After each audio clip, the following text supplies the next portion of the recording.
Sentire Media. Hello, you. You're listening to A History of Italy.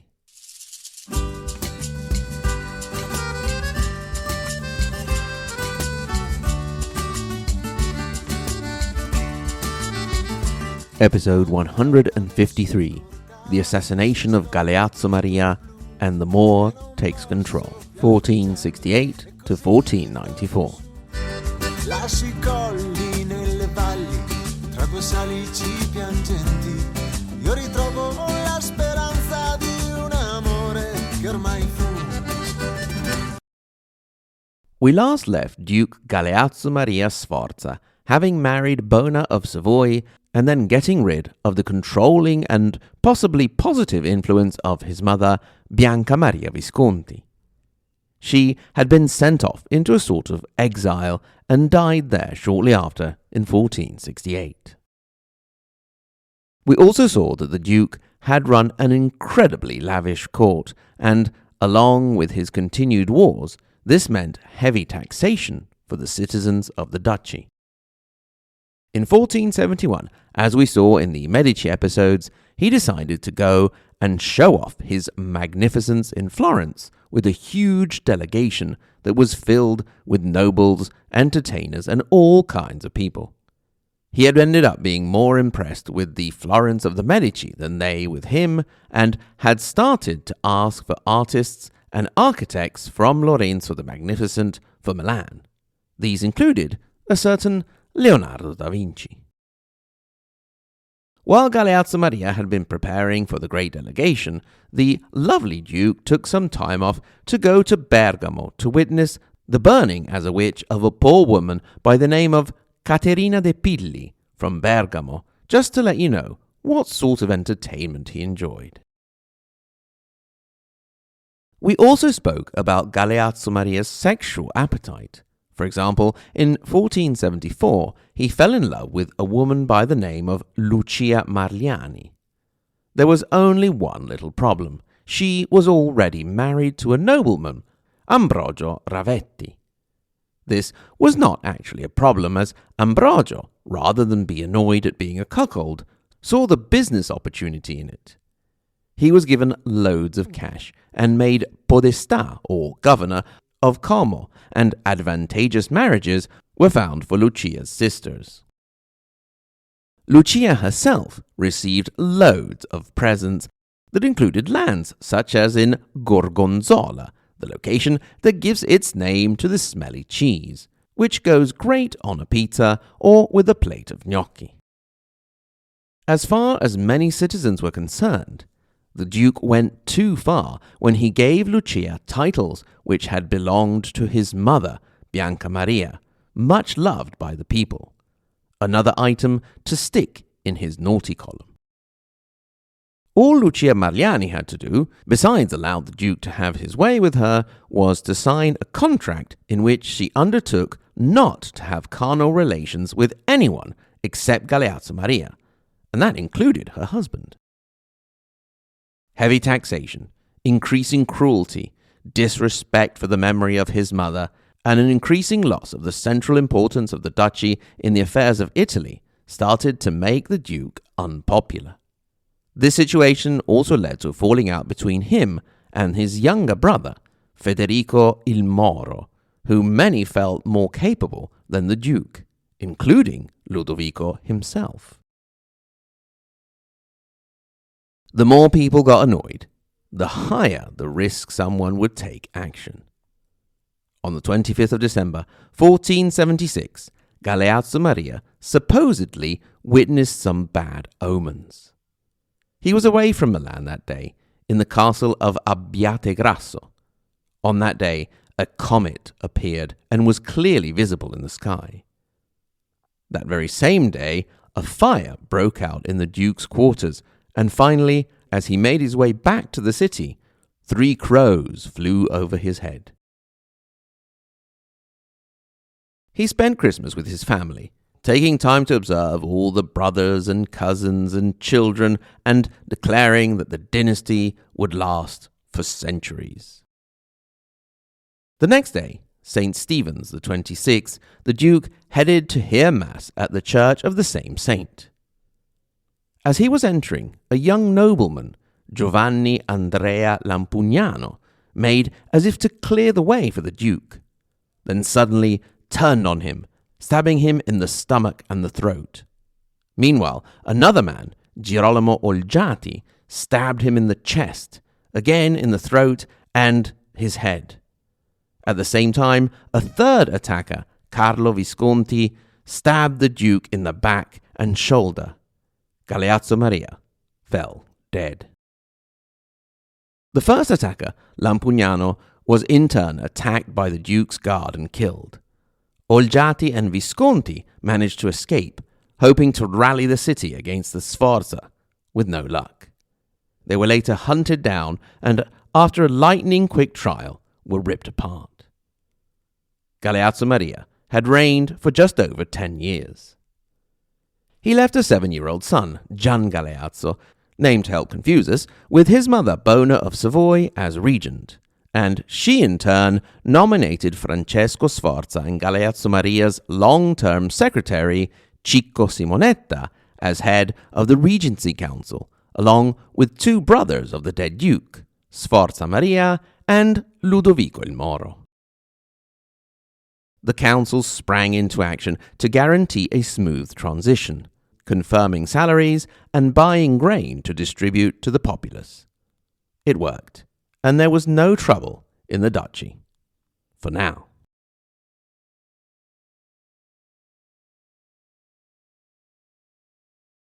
So the duchy was now ruled by a regency council in the name of young Duke Gian Galeazzo, headed by Cicco Simonetta and including 2 uncles. This collaboration did not last long at all. As tensions rose, the first to make a move in 1477 were the Duchess and Simonetta, who had a man close to the Sforza brothers arrested. They, in turn, tried to start a rebellion and took one of the gates of Milan, but then did not receive enough support and were forced to flee into exile. They would then reach an agreement with the Duchess and would be pardoned, but not allowed back into Milan. You will remember that 1478 was the year of the infamous Pazzi conspiracy, followed by a war between the Pope, Sixtus IV, Naples, and Federico da Montefeltro, Duke of Urbino on one side, and Florence with Venice and Milan on the other. At this time, the wily Pope thought to keep Milan out of the picture by bringing in the help of a player I believe we had never mentioned in the podcast before, the Swiss Confederation. They sent an army down to besiege Milan, but failed.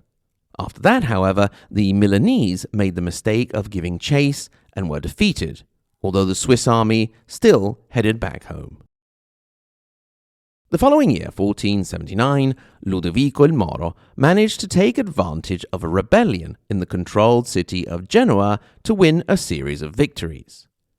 Now, he must have read his handbook of the clever rebel because he claimed that he was not rebelling against his nephew the Duke, but, in the name of the Duke, against the evil counsel of Cicco Simonetta.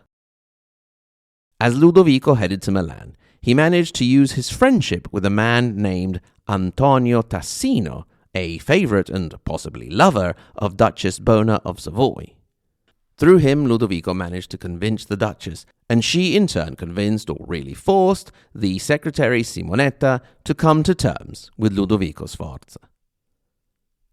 When he finally accepted, Simonetta told the Duchess that he would lose his head, but she would lose the duchy. It was indeed the case. After over 30 years of loyal service to the Sforza, Cicco Simonetta was rewarded by having his head chopped off. Duchess Bona was allowed to go into exile with her Tassino, and Ludovico il Moro took control of the regency of his now 9-year-old nephew.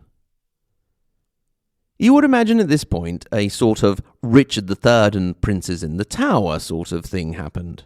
Although young Duke Gian Galeazzo did indeed stay holed up in a section of the palace and was carted out only for public ceremonies, he was quite pleased not to have to worry about the troubles of government and would only succumb to death 15 years later due to a combination of his ill health and his own excesses. Before then, Ludovico had some duchy management to do. 1482 saw the War of Ferrara, or Salt War we spoke about, in which Venice had its eyes on the Duchy of Ferrara of the Este, and everyone lined up in teams, which we won't get into again. Venice had started that conflict thanks to the fact that the Sforza was busy with the rebellion of the noble Rossi family in the controlled city of Parma, who rebelled thanks also to financial help from Venice. Milan managed to put it down, and you may remember that Venice also did not get Ferrara. By 1489, it seemed about time Duke Gian Galeazzo got married and produced an heir. So a marriage was organized between him and Isabella of Aragon, daughter of King Alphonse, and Ippolita Sforza, daughter of Francesco, so technically a cousin. The marriage had the most excellent of wedding planners, Leonardo da Vinci. Yes, he did that too. It soon became apparent, however, that the young duke was not doing his job, and the new duchess was not yet pregnant. Ludovico summoned his nephew and threatened to shut him in and lock the door until he obtained a result, and all kinds of tricks and tactics were tried. It wasn't really a problem for Ludovico if his nephew wasn't actually interested in women. His brother Tristano was a well-known homosexual, and he had just set up his favorite genius, Leonardo da Vinci, with his supposed lover, Gian Giacomo Caprotti, in a nice house in the city. In the end, just as the Pope was considering an annulment, Isabella got pregnant. Many thought that she had either come up with something kinky and interesting for the Duke, or that his uncle Ludovico had stepped in to do the deed himself. In any case, little Francesco Sforza was born in 1491. Whether Ludovico il Moro had intervened or not, he did have his own love interest, a woman by the name of Cecilia Gallerani. Il Moro asked Leonardo to paint a picture of his love, so she went off to the artist's studio near Porta Vercellina to pose. When the painting was finished, Ludovico was transfixed by the result. There was the image of his love, looking off to her left, with a hairstyle created by the artist, yes, he also did that, holding a little animal, a stoat, also known as an ermine. The Lady with the Ermine was just one of the great works that Leonardo created in the Duchy of the Sforza. Later, while Ludovico was away on campaign with Charles VIII of France, he would receive news of the artist's activities. Another brother, Ascanio Sforza, informed him that their genius was involved in creating a painting on the wall of the Dominican convent of Santa Maria delle Grazie, a large work that was to depict the Last Supper of Jesus Christ. The prior was beginning to worry about the delay of the work. It seems that, aside from dozens of other distractions, Leonardo was roaming around the city looking for inspiration for faces for the apostles. For that of Judas in particular, he would roam the rough areas of the city at night and even visit prisons. You know, of course, that this is one of the most famous paintings in the world. But do you know the story behind it? Well, you see, Jesus sent Peter out with a task. He said, "Peter, go to the local tavern and book a table for our Last Supper, for 26. And Peter responded, "But, my Lord, why 26? There's only 13 of us." To which Jesus answered, "We're all going to sit on the same side." As Ludovico il Moro was having the painting done of his lover, he was in discussions for his own marriage with Beatrice d'Este, daughter of the Duke of Ferrara. The lover, Cecilia Gallerani, would be sent away from the city eventually, but the intelligent and cultured young woman didn't do too badly and set up what could be considered one of the early forms of a literary circle, with many of the intellectuals of the day attending to her. Il Moro would eventually develop a sincere love for his wife and not be quite as bad as his brother and father. We have seen that 1492 was an important year for Italy, with the deaths of Lorenzo the Magnificent and Pope Innocent VIII, who was succeeded by Rodrigo Borgia. The following year, the Sforza finally received recognition for their duchy from the Emperor Maximilian in exchange for Milan's help against King Charles VIII of France, which Maximilian didn't actually end up needing, as he soon reached a truce which would allow the French unopposed entry into Italy the following year, in what would become the start of the Italian Wars. This recognition came just in time for Duke Gian Galeazzo to die in 1494. Upon his death, Ludovico Sforza publicly asked for the Duke's son, Francesco, to be declared Duke. But he also planted some allies among the assembly with another idea. Why should he, Ludovico il Moro, not become Duke? Things went sort of, who, me, no, I couldn't, well, if you insist. So Ludovico Sforza il Moro, after years of being the power behind the throne, became the power on it. Under him, Milan would reach a moment of great splendor, just as dark days were coming for the duchy and Italy in general.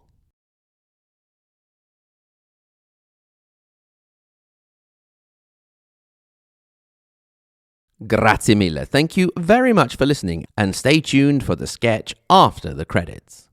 Thanks in particular to my wonderful Patreon supporters, starting from the first half of the Margherita Hack and Galileo Galilei level: Alison, Amanda, Anthony, Brian, C. Lane, Cindy, David, Dean, Dominique, Emily, Eric, Federica, Francisco, Gabriel, George, Greg, Gunnar, Ignazio, Il Valentino, Jacob, Jeff M, Jeff S, Jeffrey W, John, Juan Diego, and Julia G. And of course, let's not forget the tippy-top Maria Montessori and Dante Alighieri level: Paolo, Lisa K, Andrew M, Peter W, David L, Rinat, David C, Oak, J, Sen, David A, Karen, and Peter. Thank you, one and all. Remember, if you feel so inclined, you can get in touch. hello@ahistoryofitaly.com, or follow us on Twitter, Facebook, or Instagram. Once again, thanks very much for listening, and until next time, arrivederci.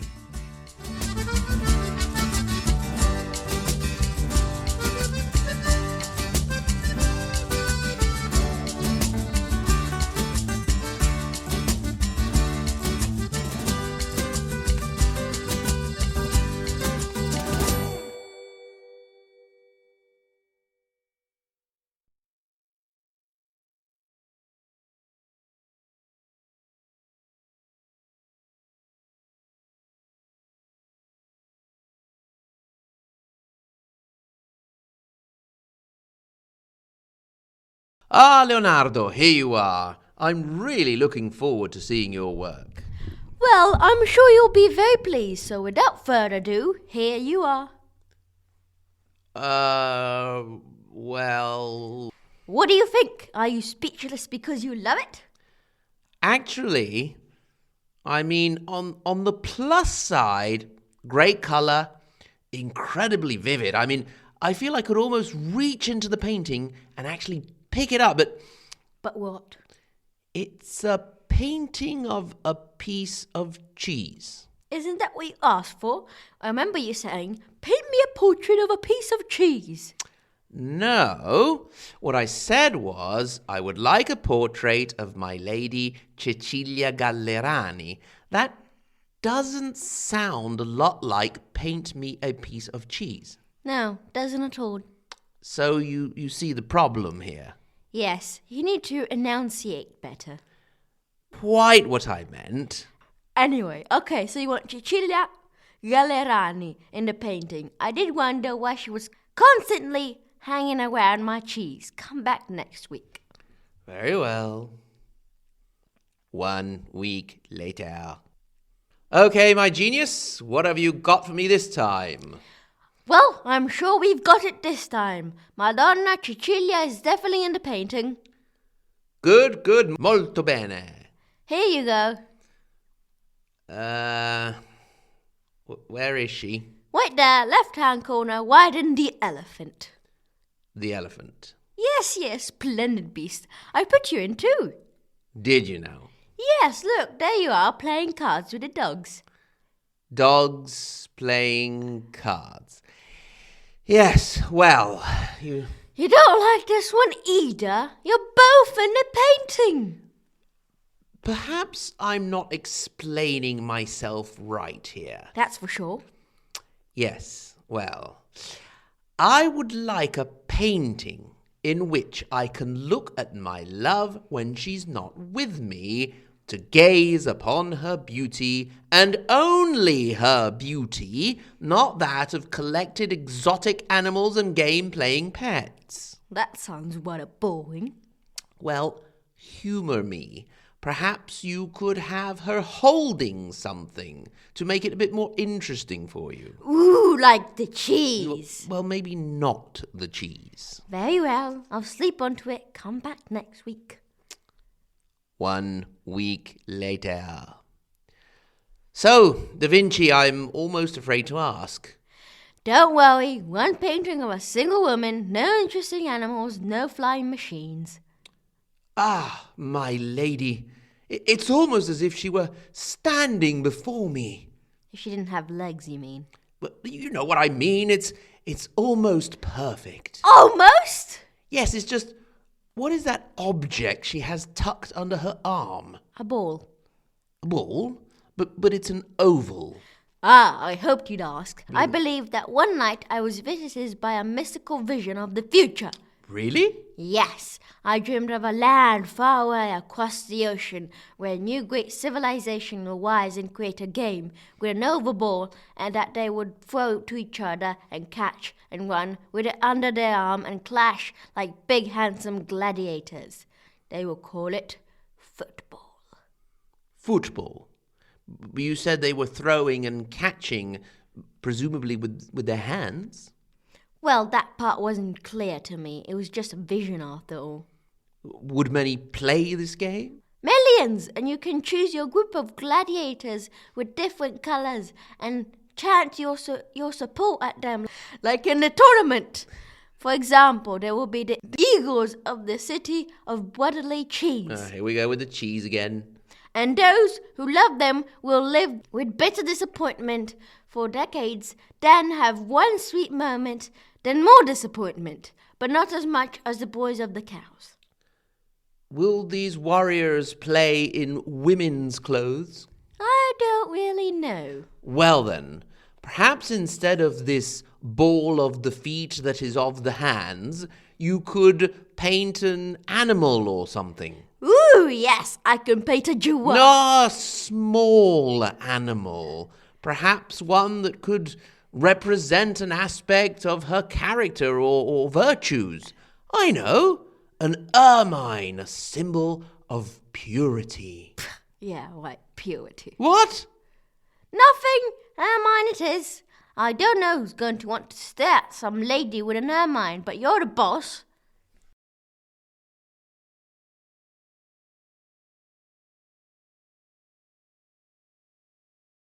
Anyway, okay, so you want Cecilia Gallerani? No. Okay, so you want Cecilia Gallerani?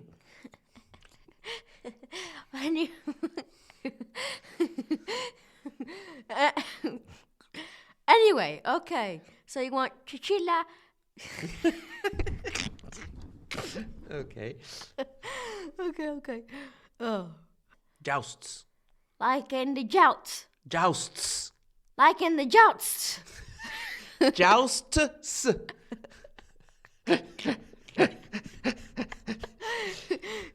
You can support and you can support at them like they're in the jousts. Jousts. Let's say the tournament. Like Sentire Media. Hey, podcast producers and show hosts. Do you want to join a podcast network that celebrates all things Italian? At Sentire Media, we understand the allure of Italy and its unique culture.